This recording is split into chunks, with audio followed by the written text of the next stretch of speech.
Hey guys, what's up? Welcome back, as always, to another edition of Deadlock Weekly. It's Ansonex, and for a few glorious hours this week, I walked among the Eternus, and you did too, actually, because the ranking system had a little bit of a hiccup, and we're going to get into it on this week's edition of Deadlock Weekly, the show where I am going to catch you up on everything happening in the world of Deadlock. If it's patches, if it's community drama, trends, the meta, esports news, anything related to Deadlock, this is your home for it every Monday at 6 p.m. So if you want to stay up to date, make sure you subscribe. And so guys, to break right into this Eternus thing, the people logged into their accounts on Thursday afternoon to find that they had ranked up massively. Of course, I was about an hour late to this whole trend, and everybody found themselves at Eternus 6. And is this a new rank distribution? Not so fast. It was just a quick little hiccup that portrayed everybody as having Eternus rank, but that was quickly reverted within a couple hours. But while the glitch obviously just clearly a glitch, it did actually set your elo value to Eternus,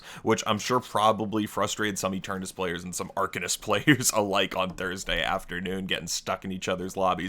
And it also prevented me and my buddies who still had it for, like, you know, the 30 minutes after I logged on. We couldn't play a match together because they were still ranked at Eternus. And so guys, these are just the things you will experience being a playtester for Deadlock, just being part of these early days, some of the fun that will manifest. And we'll all get back to look and remember the Thursday afternoon we all were Eternus that March in 2025. And now some proper news to give to you guys this week. A small but meaningful patch. All heroes received a half-meter sprint speed increase, and it's a subtle change, but it makes the rotations and the map movement just feel a little bit quicker, especially in lower elos where people might not be doing, like, wall jumps and using the bounce pads properly and rotating in the best way possible.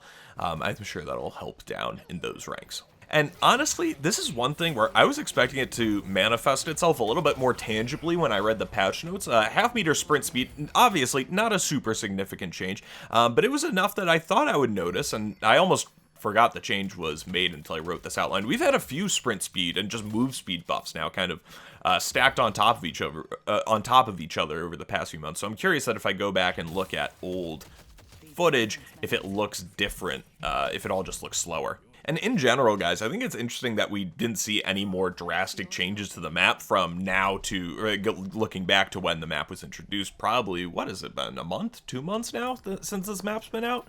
I thought when we got the 3-lane map rollout, it would be, we would get some pretty immediate balance in map patches to facilitate the facilitate the transition, and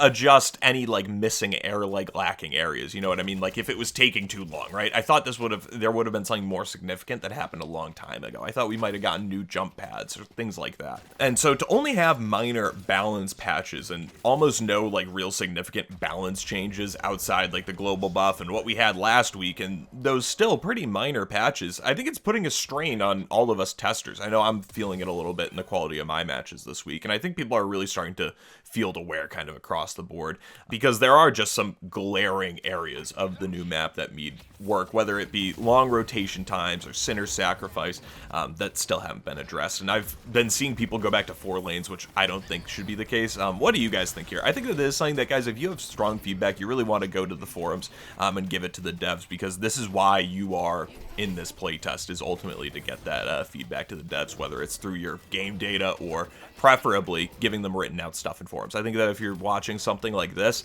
you probably have played the game enough to the point that, you know, maybe you're not an Eternus player and you don't have the best balance ideas. I certainly don't, but I would like to think that 500 plus hours qualifies me to talk a little bit more in depth than somebody who would just be shooting the shit about a Deadlock update. And so, guys, moving on to some esports results this week, we had another couple rounds of Fight Night in North America and Europe, and starting in North America, Hydra 3-0'd B&B, regaining control of their familiar seat on top of the North American scene.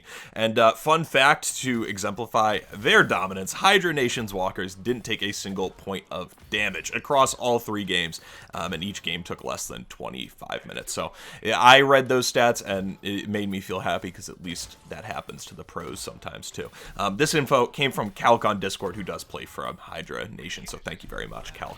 And in the EU, Virtus Pro regained their title, bounced back and looked sharp doing it this week. Awesome, VP. Great to see you guys back on top.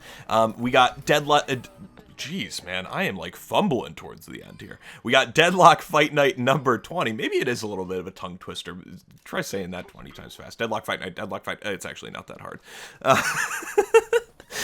We got number 20 on the 26th this week, so keep an eye out for that. And that's one thing that I definitely think that if you're like kind of invested in Deadlock, like you're having more fun, like you think you'll be here for the long haul, definitely tune into the fight night, because who knows where the pro scene will line up. I'm sure that you're going to see some familiar faces if you start tuning in now, and it's just super interesting to see such high level play as well. In the college scene, guys, College Deadlock is quiet this week, but we are, of course, going to be keeping an eye out for Season 1 announcements, and as soon as those hit my desk, I will let you know as well.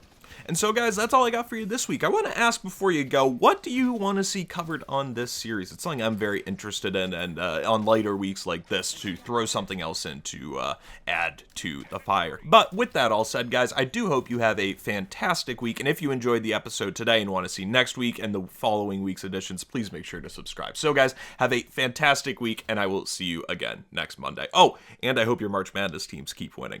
Mine, not really great. We're in trouble over here at Cass and Ansonex. But have a great weekend, wherever we're at. See ya. Peace.